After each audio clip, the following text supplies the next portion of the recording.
الحمدللہ رب العالمین والصلاة والسلام على سید المرسلین اما بعد فاعوذ باللہ من الشیطان الرجیم بسم اللہ الرحمن الرحیم پڑھیے الصلاة والسلام علیک یا رسول اللہ وعلی آلک واصحابک یا حبیب اللہ الصلاة والسلام علیک یا نبی اللہ وعلی آلک واصحابک یا نور اللہ۔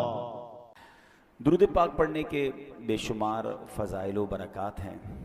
اللہ پاک کے آخری نبی رسول ہاشمی صلی اللہ تعالی علیہ وآلہ وسلم نے نماز کے بعد حمد و ثنا اور درود شریف پڑھنے والے سے فرمایا، دعا مانگ قبول کی جائے گی، سوال کر دیا جائے گا۔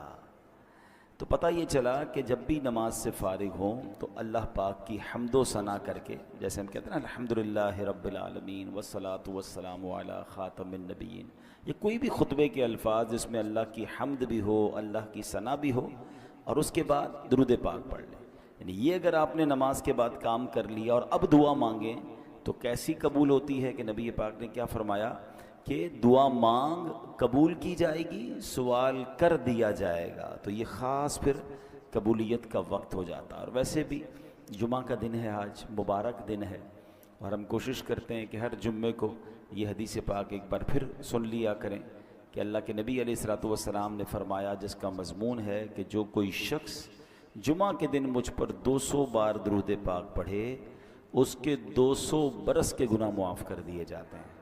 تو خاص درود پاک پڑھنے کا دن ہے، تو کثرت کے ساتھ درود پاک پڑھتے رہا کریں۔ آئیے مل کر محبت کے ساتھ بآواز بلند درود پاک پڑھ لیں۔ صلو علی الحبیب صلی اللہ تعالی علی محمد صلی اللہ علیہ وسلم۔ دعائیں ہوتی ہیں مقبول اس وسیلے سے، خدا کی خاص عنایت درود پاک سے ہے۔ ازل کے دن سے میرے مصطفیٰ کے چرچے ہیں، تمام دہر پہ رحمت درود پاک سے ہے۔ اللہ درود پاک سے سچی محبت عطا فرمائے۔ جمعہ کا جو بیان ہوتا ہے اس میں الحمدللہ ہم قرآن کی باتیں، قرآن کریم فرقان حمید کی کچھ آیتیں، پھر اس کے بعد اس کا ترجمہ اور اس سے ملنے والے میسج کو سمجھنے کی کوشش کرتے ہیں۔ آج قرآن پاک کی جو آیت ہے، میں اگر یہ کہوں تو غلط نہ ہوگا کہ قرآن کی اگر مشہور ترین آیتوں میں سے ایک آیت ہے، ویری امپورٹنٹ اور بہت کمال کی آیت ہے۔ پارہ نمبر 2 ہے، سورہ بقرہ ہے، اور آیت نمبر ہے 154۔ اللہ کریم قرآن مجید میں ارشاد فرماتا ہے، وَلَا تَقُولُوا لِمَن يُقْتَلُ فِي سَبِيلِ اللَّهِ أَمْوَاتٌ بَلْ أَحْيَاءٌ وَلَٰكِن لَّا تَشْعُرُونَ۔ بڑی کمال کی آیت۔ اس کا ترجمہ کیا ہے؟ آسان ترجمہ قرآن کنز العرفان۔ اور جو اللہ کی راہ میں مارے جائیں انہیں مردہ نہ کہو، بلکہ وہ زندہ ہیں لیکن تمہیں اس کا شعور نہیں۔ انشاءاللہ اس آیت کے بارے میں جانیں گے، کچھ ذکر کرتے ہیں کربلا والوں کا، اور پھر اسی آیت کے تحت اس میں کچھ بات بھی کریں گے۔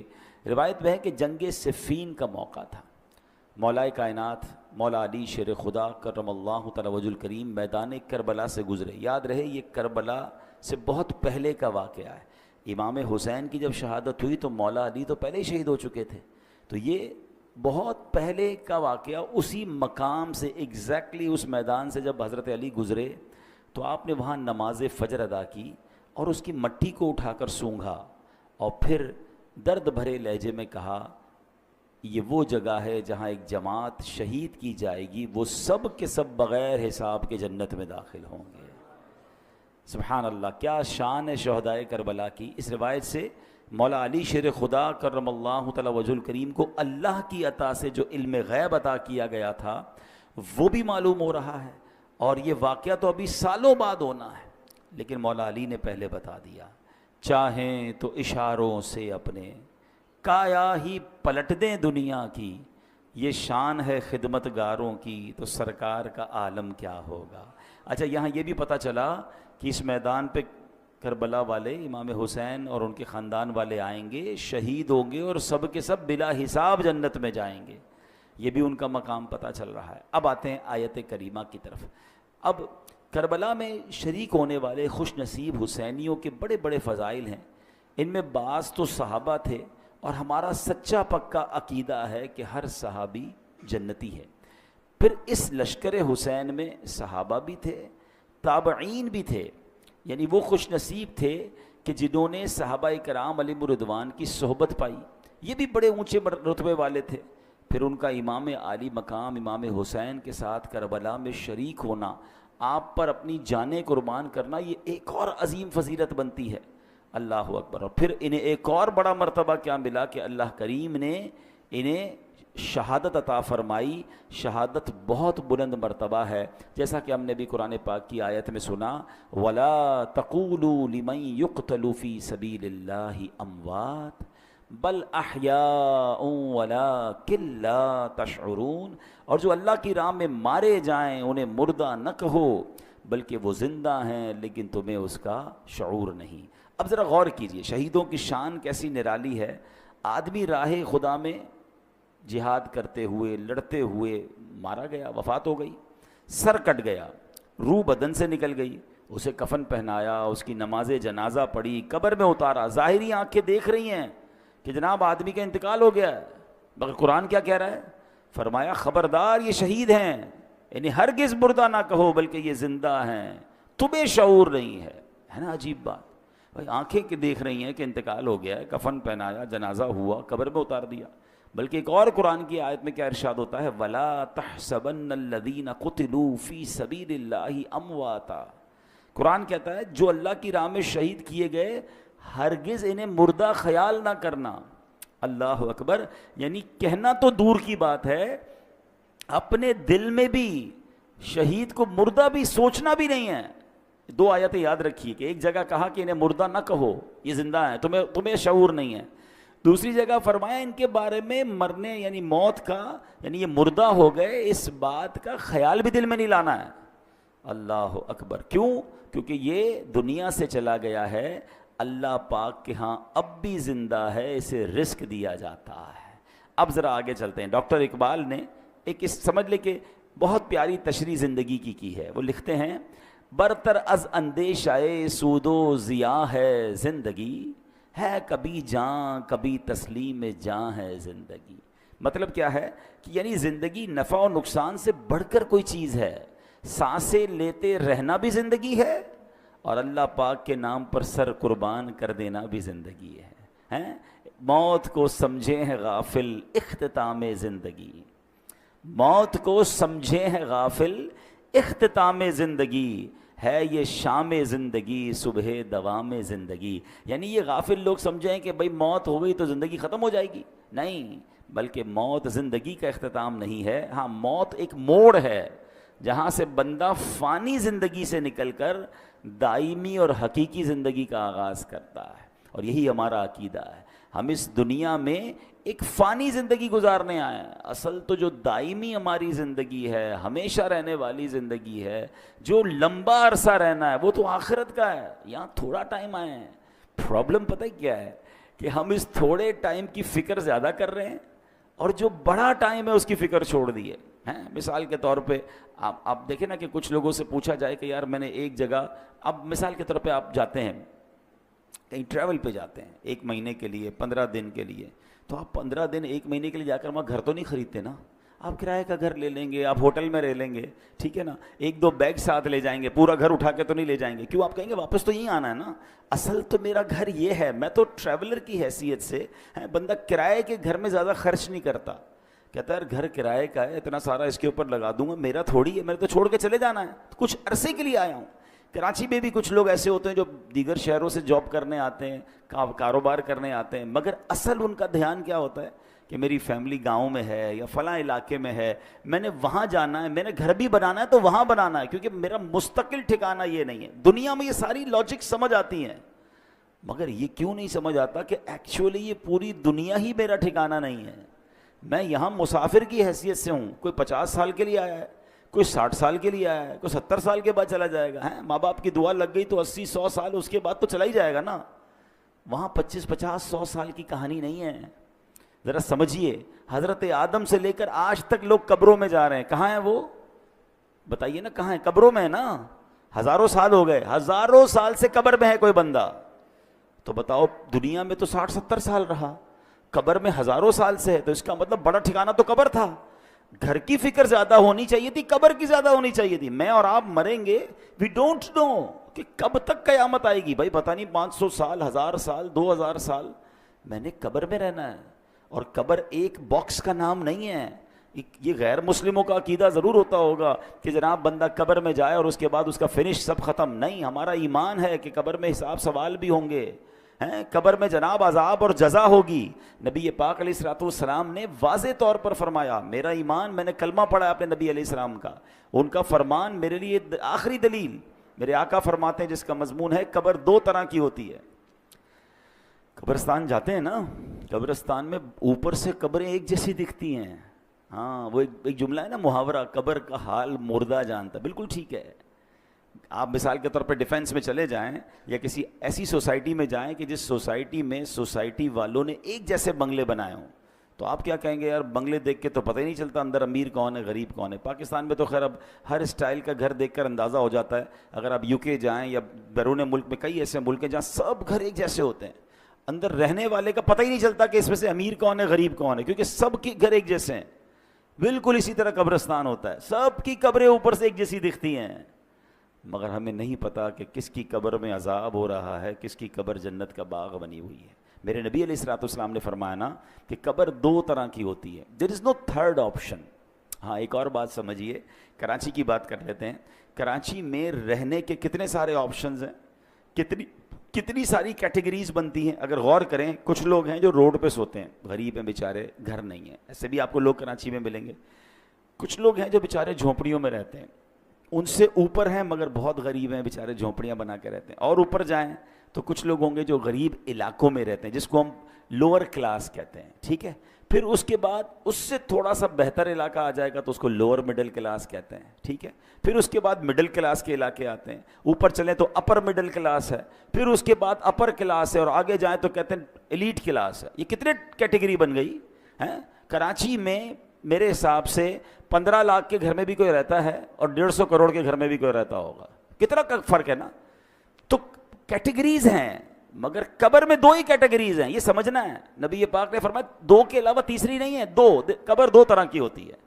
اب میں نے اور آپ نے چوز کرنا ہے اسی زندگی میں لائف اچھی گزار کر کے ان 2 میں سے کون سی کیٹیگری میں جانا ہے. آقا فرماتے ہیں یا تو جنت کے باغوں میں سے ایک باغ ہوتی ہے، یا تو دوزخ کے گھڑوں میں سے ایک گھڑا. اب پلیز اس بات کو ریئلائز کیجئے، میں ادھر ہمیشہ نہیں رہوں گا. میرا پہلا ٹھکانہ قبر ہے، وہ تو اچھی بنے، 2 میں سے ایک ہی بنے گی نا، یا تو جنت کا باغ یا جہنم کا گھڑا. فیصلہ کیسے ہوگا؟ فیصلہ اس لائف سے ہوگا کہ جو دنیا میں 50 60 70 سال گزار کر لائے، وہ ایسی گزاری کہ اللہ راضی، اس کے حبیب راضی، تو پھر تو جنت کے مزے ہیں قبر میں، پھر تو ٹینشن ہی نہیں ہے. حدیث پاک کے ایک الفاظ ہیں بڑے پیارے ہیں کہ جب اللہ کا نیک بندہ قبر میں جاتا ہے نا، جیسے رب راضی ہو، تو پتہ ہے اس کو فرشتے آ کے کیا کہتے ہیں؟ نم کا نومۃ العروس، سو جا کہ جیسے دلہن سوتی ہے، سکون سے. ہاں، جنت کی کھڑکی کھل جائے اور وہ مزے میں. لیکن اللہ جس سے ناراض ہوا، نبی پاک علیہ الصلوۃ والسلام کی احادیث میں مضمون ملتا ہے. میرے آقا نے نا دونوں ہاتھ ملا کر بتایا کہ بے نمازی کو قبر ایسے دبائے گی کہ اس کی پسلیاں ٹوٹ پھوٹ کر ایک دوسرے میں پیوست ہو جائیں گی. آج کل عید کے دنوں میں یا کبھی دوست کوئی ملے ذرا جاندار قسم کا، زور سے دبا دے تو چیخ نکل جاتی ہے. تو جب قبر دبائے گی نا تو نبی پاک نے یہ فرمایا. اب یہ تو صرف بے نمازی کی سزا ہے، سود خور ہے، ظلم کرنے والا ہے، قتل کرنے والا ہے، زیادتی کرنے والے ہیں، اللہ کو ناراض کرنے والے کام چھوڑ دیں. ہم یار ہمیشہ نہیں رہیں گے، اس بات کو سمجھ جائیں. میں پھر یہ شعر سناتا ہوں، کیا کمال کی بات ہے، اللہ کرے سمجھ آ جائے. موت کو سمجھے ہے غافل اختتام زندگی، ہے یہ شام زندگی صبح دوام زندگی. اصل زندگی تو اس زندگی کے بعد شروع ہونی ہے. میں اور آپ یہاں پر آئے پھر کیوں ہیں بھائی؟ ہم ایک ٹیسٹ دینے آئے ہیں. Please try to understand. آپ سب نے ٹیسٹ دیے ہوں گے. آپ میں سے کوئی اسکول کا ٹیسٹ دیا ہوگا، کسی نے مدرسے کا دیا ہوگا، کسی نے کالج کا دیا ہوگا. ٹیسٹ روم میں ہمارا فوکس کیا ہوتا ہے؟ پیپر ٹھیک ہو جائے ہیں. کوئی اور کام نہیں کرتے, ادھر جا کے کوئی سوتا نہیں ہے تکیہ لے کے کہ بھائی چلو 3 گھنٹے کا پیپر ہے 2 گھنٹے سو جاؤں اور اس کے بعد آدھا گھنٹہ کھیل کود کر لوں, آخری آدھا گھنٹہ دیکھ لوں گا, اتنی دیر میں 2 گھنٹہ بچ جائے گا, چلو بھائی پیپر واپس کرو. ایگزیکٹلی زندگی ایسی ہی ہے. اور میں نہیں کہہ رہا میں کو قرآن کی آیت سناؤں گا, اور تقریباً وہ آیت سناؤں گا جو آپ سب نے کئی بار سنی ہوگی.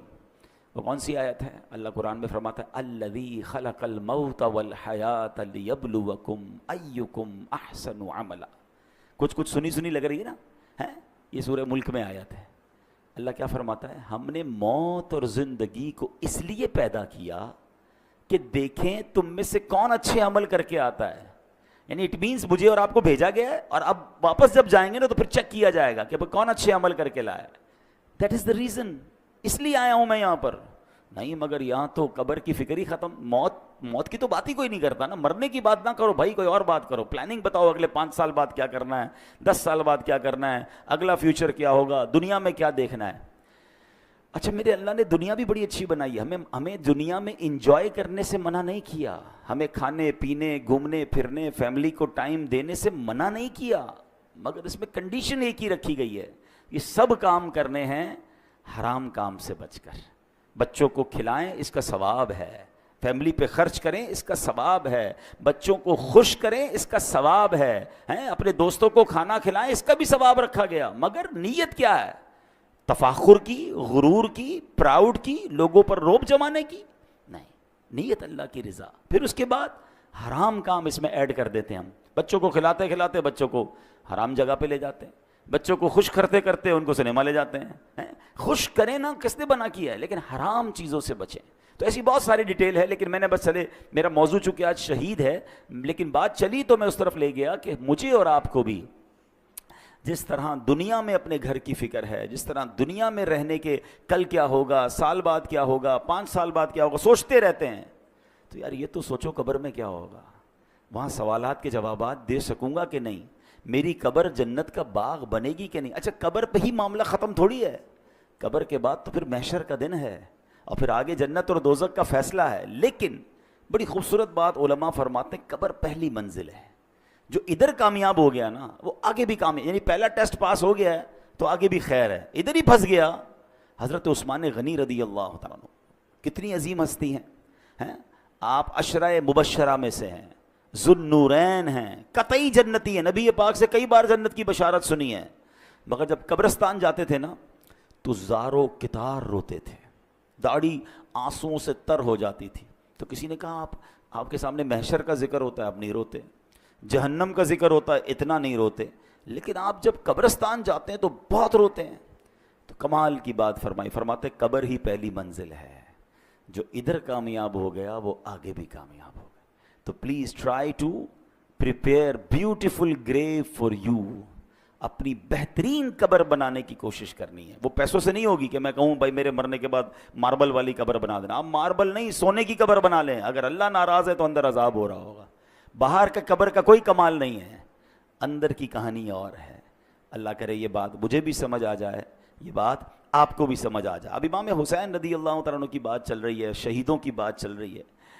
حضرت زید بن ارقم رضی اللہ تعالیٰ عنہ, شہید زندہ ہوتا ہے نا. اب ذرا سنیے گا واقعہ, میں امام حسین کا واقعہ سنانے لگا ہوں. صحابی رسول ہیں حضرت زید بن ارقم, کہتے ہیں جب یزیدی لشکر نے ظلم پہ ظلم ڈھایا کہ امام عالی مقام کے سر انور کو معاذ اللہ جب نیزے پر اٹھا لیا گیا, شہید کر کے سر مبارک کو معاذ اللہ کٹ کر کے اب نیزے پر اٹھا کر اسے گلی گلی لیے پھرتے تھے. اللہ اکبر.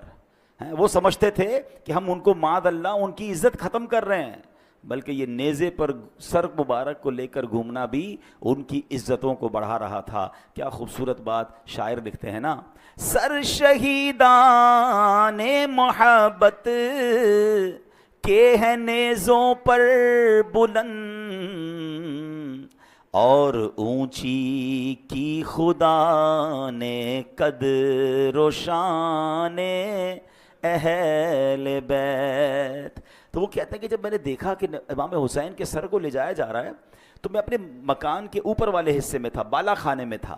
تو بدبخت یزیدی جب حضرت امام حسین کے سر انور کو لے کر جا رہے تھے نا, تو میں نے امام حسین کے منہ مبارک سے یعنی سر سے تلاوت کی آواز سنی اور آپ یہ آیت پڑھ رہے تھے سورہ کہف کی، ام حسبت ان اصحاب الکہف ام حسبت ان اصحاب الکہف والرقیم کانوا من آیاتنا عجبا، کیا تمہیں معلوم ہوا کہ پہاڑی، غار اور جنگل کے کنارے والے وہ ہماری نشانیوں میں سے ایک عجیب نشانی تھے۔ اللہ اکبر۔ عبادت ہو تو ایسی ہو، تلاوت ہو تو ایسی ہو، سرے شبیر تو نیزے پہ بھی قرآن سناتا ہے۔ یہاں امام حسین کے چاہنے والوں کو ایک میسج بھی ہے کہ میرے امام تو تلوار پر، نیزے پر بھی قرآن پڑھتے تھے، اور آج پنجتن کے غلام کہلانے والوں کو کیا قرآن پڑھنا آتا ہے؟ اور پھر آتا ہے تو پڑھتے کتنا ہے؟ ایسا نہ کریں۔ حسینی طریقہ یہ ہے کہ ہم روز جو ہے قرآن پاک کی تلاوت کریں۔ عرب کے کسی عقل مند نے بڑی پیاری بات کہی، لکھتا ہے ان الناس یعیشون و یموتون لیکن الشہداء یعیشون و یعیشون، کہتے ہیں انسان جیتے رہتے ہیں پھر مر جاتے ہیں، مگر شہید جیتے ہیں پھر شہید ہو کر ہمیشہ کی زندگی کو پا لیتے ہیں۔ تو شہیدوں کا مرتبہ تو بڑے کمال کے ہیں۔ اللہ اکبر۔ علماء کہتے ہیں کہ شہید کیوں کہا جاتا ہے، لفظ شہید کیوں کہا جاتا ہے، تو کہا کیونکہ شہید زندہ ہوتا ہے اور اس کی روح ہمیشہ حاضر رہتی، کیونکہ شہید کے جو لفظی معنی ہے نا وہ ہے حاضر کے، ٹھیک ہے، حاضر، موجود، گواہ، یہ شہید کے ایگزیکٹلی معنی ہے۔ تو جو اللہ کی راہ میں شہید ہوتے ہیں ان کو شہید کیوں کہتے ہیں؟ فرمایا کہ شہید تو زندہ ہوتا ہے، اس کی روح ہمیشہ حاضر ہی رہتی ہے، لہٰذا اسے شہید کہا جاتا ہے۔ ایک وجہ فرمائی کہ اللہ پاک اور فرشتے اس کے جنتی ہونے کے گواہ ہو جاتے ہیں، اس لیے اس کو شہید کہا جاتا ہے۔ جیسے اس کی روح نکلتی ہے، جنتی انعامات دیکھ لیتی ہے، یہ روح نکلتے وقت صرف رحمت کے فرشتوں کو دیکھتا ہے، عذاب کے فرشتوں کو نہیں دیکھتا، اور شہید کے لیے فرشتے اس کے اچھے خاتمے کے گواہ ہوتے ہیں، اس لیے اس کو شہید کہا جاتا ہے۔ اللہ اکبر۔ مفتی احمد یار خان نعیمی رحمۃ اللہ تعالی علیہ نے اس کی بڑی پیاری وجہ لکھی، وہ فرماتے ہیں دیگر مسلمان قیامت کے دن حساب کتاب سے فارغ ہو کر جنت میں پہنچیں گے، اس سے پہلے ان کی قبر میں جنت کی ایک کھڑکی کھولی جاتی ہے، مگر شہید وہ خوش بخت ہے کہ روح نکلتے ہی وہ ڈائریکٹ جنت میں پہنچ جاتا ہے، وہاں کی سیر بھی کرتا ہے، وہاں کے رزق بھی کھاتا ہے۔ تو یہ مرتبہ ہوتا ہے شہید کا۔ اور شہید سے اللہ کریم جب قیامت کے دن پوچھے گا نا کہ اور تمہیں کچھ چاہیے، تو کہیں گے یا اللہ تو نے جنت کی سیر کی اجازت دی ہے، ہم جنت کے نعمتیں کھاتے ہیں، اور کیا چاہیے؟ اور کچھ چاہیے۔ جب 3 بار سوال ہوگا اللہ اکبر تو پھر شہید کہے گا کہ یا اللہ مجھے واپس بھیج دے، میں پھر تیری راہ میں شہید ہونا چاہتا ہوں۔ شہادت کا مرتبہ اور اس کا لطف اور اس کا مزہ یہ ہے کہ بندہ پھر شہید ہونا چاہتا ہے۔ تو یہ ہے شہیدوں کا مرتبہ اور کمال۔ اے میرے پیارے اسلامی بھائیوں، اب نبی پاک علیہ الصلوۃ والسلام ایک بار ممبر پر خطبہ ارشاد فرما رہے تھے۔ ایک صحابی حاضر ہوئے، یا رسول اللہ صلی اللہ علیہ وسلم، اگر میں ثواب کی امید پر راہ خدا میں لڑوں، بہادری بھی دکھاؤں، پیٹھ پھیر کر نہ بھاگوں، آخر شہید ہو جاؤں تو کیا میرے سارے گناہ بخش دیے جائیں گے؟ فرمایا ہاں تمہارے سارے گناہ بخش دیے جائیں گے، مگر قرض کی معافی نہیں ہوگی۔ ابھی تک تو ہم شہید کا مرتبہ سن رہے ہیں نا، مگر اب ذرا یہ بات غور سے سنیے۔ نبی پاک ایک حدیث میں میرا آقا نے فرمایا اول ما یحراق من دم الشہید یغفر له ذنبه كله الا الدین۔ آقا فرماتے ہیں شہید کے خون کا پہلا قطرہ گرتے ہی اس کے سب گناہ بخش دیے جائیں گے، ہاں قرض معاف نہیں ہوتا۔ نبی پاک علیہ الصلوۃ والسلام کا یہ معمول تھا کہ جب جنازہ آتا نا تو آپ پوچھتے تھے کہ اس پر کوئی قرض تو نہیں ہے، اور جب قرض ہوتا تو آقا فرماتے میں جنازہ نہیں پڑھاؤں گا، یا فرماتے کہ کوئی قرض کا ضامن بن جائے پھر میں جنازہ پڑھاؤں گا۔ حالانکہ جس کے اوپر قرض ہو، اس کا انتقال ہو، اس کا جنازہ پڑھنا جائز ہے، مگر نبی پاک علیہ الصلوۃ والسلام اس کی اہمیت بیان کرنے کے لیے فرمایا کرتے تھے۔ تو نبی پاک نے ایک بار فرمایا، ایک جنازہ لایا گیا نا، حضرت انس بیان کرتے ہیں کہ نبی پاک علیہ الصلوۃ والسلام کی بارگاہ میں ایک جنازہ لایا گیا، تو پیارے آقا نے پوچھا کہ اس پر کوئی قرض ہے؟ لوگوں نے عرض کی جی ہاں یا رسول اللہ اس پر قرض ہے۔ ارشاد فرمایا ایسے آدمی پر میرا جنازہ پڑھنا کیا فائدہ دے گا جس کی روح قرض کے بدلے اس کی قبر میں گروی رکھی ہوئی ہے، گروی رکھی ہوئی ہو اور آسمان کی طرف بلند نہ ہو۔ اگر تم میں سے کوئی اس کے قرض کا ضامن بنتا ہے تو میں اس کی نماز جنازہ پڑھا لیتا ہوں، کیونکہ میرا اس کی نماز جنازہ پڑھنا اسے نفع دے گا۔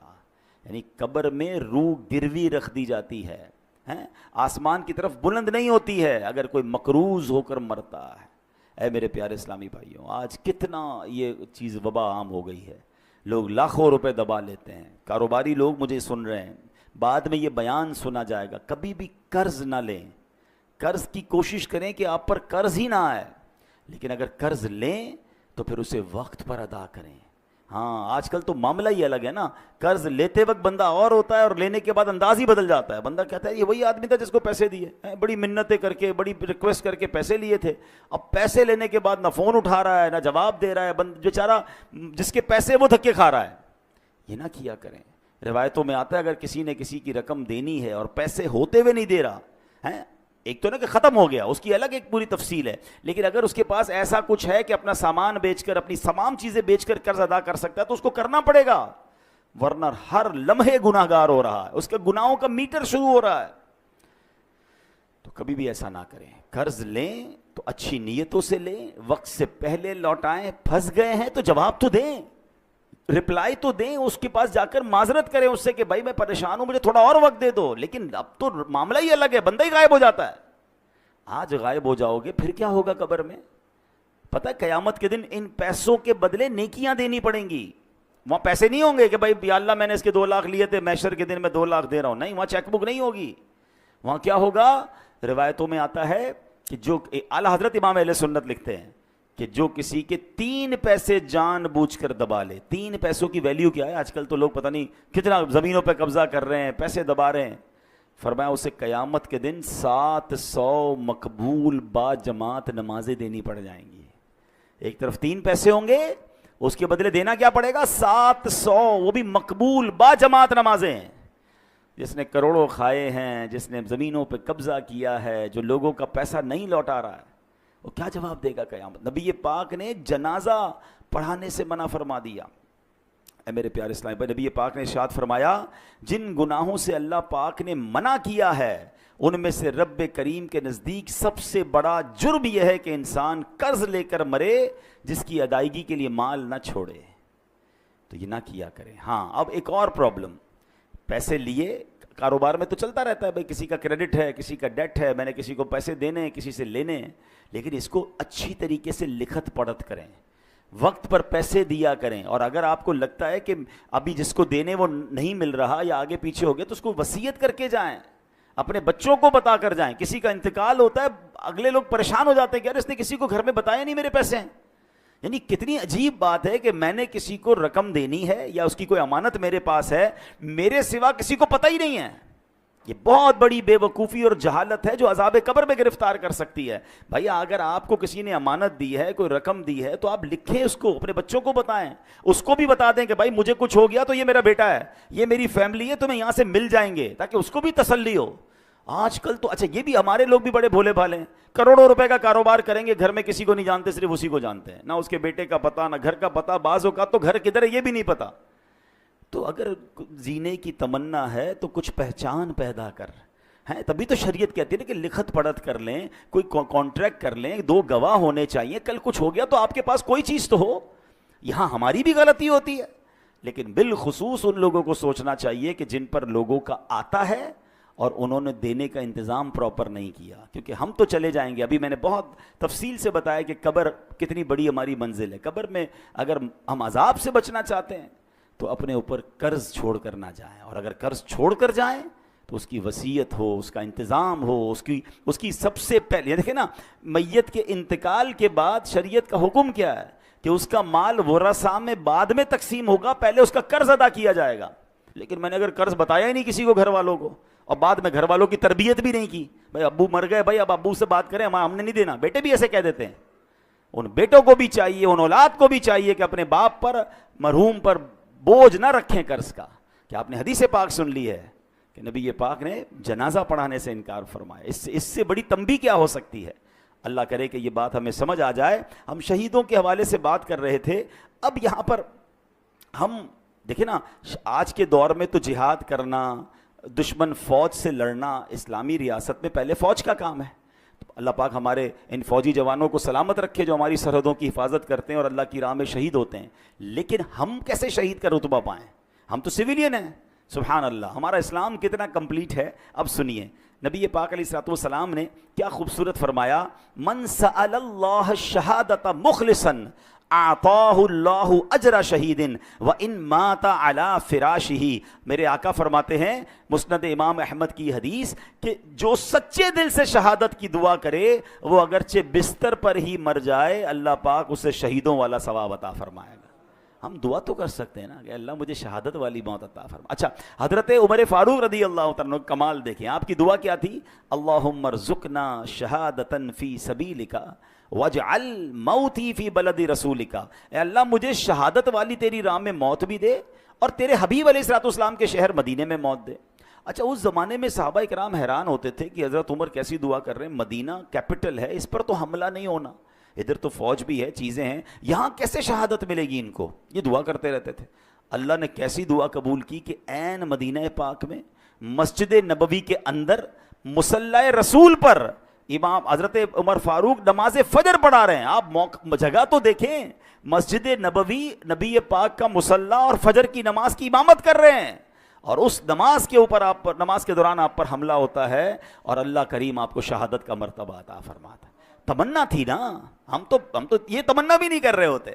تو شہید، اگر شہادت کا رتبہ، ہم دعا کریں اللہ سے، اللہ پاک کریم ہے، ہمیں موقع مل سکتا ہے. اسی طرح بہت خوبصورت ایک حدیث ہے، حضرت عبداللہ ابن عمر سے روایت ہے کہ رسول ذیشان مکی مدنی سلطان صلی اللہ علیہ وسلم نے فرمایا جو چاشت کی نماز پڑھے، ہر مہینے 3 روزے رکھا کرے، سفر ہو یا حضر، یعنی سفر میں ہو یا گھر پہ ہو، کسی حال میں بھی نماز وطر نہ چھوڑے، اس کے لیے شہید والا ثواب لکھ دیا جاتا ہے. تو یہ 3 کام غور کر سن لیں کہ چاشت کی نماز. اچھا اشراق اور چاشت بہت پیاری نمازیں ہیں، بڑے اس کے فضائل ہیں، اور یہ ہم کب پڑھ سکتے ہیں؟ جب فجر کا وقت ختم ہوتا ہے نا، آپ ٹائم ٹیبل پہ دیکھ سکتے ہیں، اس کے 20 منٹ گزرنے کے بعد آپ اشراق اور چاشت کے نوافل پڑھ سکتے ہیں. اس کے کم از کم 2 رکعتیں پڑھ لیں، زیادہ بھی پڑھ سکتے ہیں. اور سبحان اللہ اشراق و چاشت کی بڑی فضیلتیں ہیں. اور پھر یہ جو ہر مہینے 3 روزے رکھنے ہیں، اس میں اچھا یہ ہے کہ ایام 20 کے روزے رکھ لیے جائیں. ہر اسلامی تاریخ کی 13، 14، 15 تاریخ کو ایام 20 کہا جاتا ہے.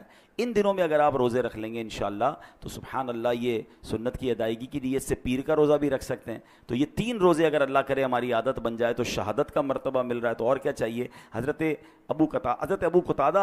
ابو قتادہ انصاری رضی اللہ تعالیٰ عنہ فرماتے ہیں نبی پاک علیہ الصلوۃ والسلام سے ہر پیر کے روزے کے بارے میں عرض کیا گیا کہ حضور آپ پیر کا روزہ رکھا کرتے ہیں، تو ارشاد فرمایا اسی دن میری ولادت ہوئی اور اسی دن مجھ پر وحی نازل ہوئی تھی.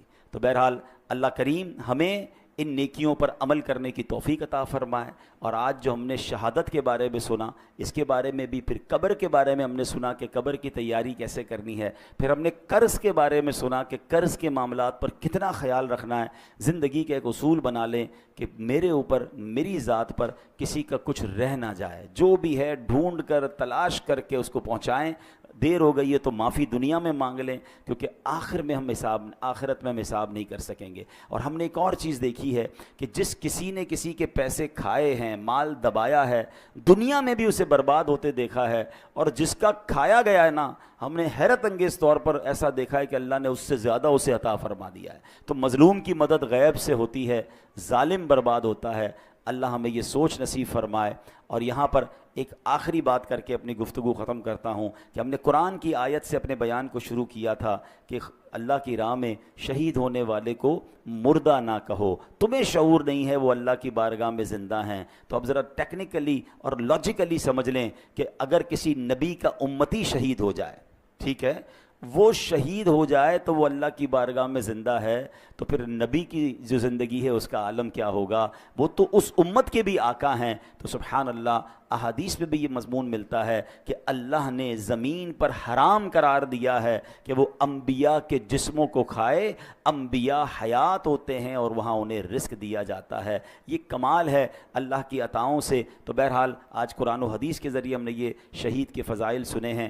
اللہ کریم ہمیں بھی ایمان اور عافیت کے ساتھ اے کاش مدینہ منورہ میں شہادت کی موت نصیب فرمائے. آئیے حضرت عمر فاروق اعظم رضی اللہ تعالیٰ عنہ کی اسی دعا پر اپنے بیان کو اختتام سلام کرتے ہیں، آپ چاہیں تو مل کر آمین کہہ دیجئے گا۔ اللہم ارزقنا شہادتن فی سبیلک واجعل موتنا فی بلد حبیبک صلی اللہ تعالی علیہ وسلم۔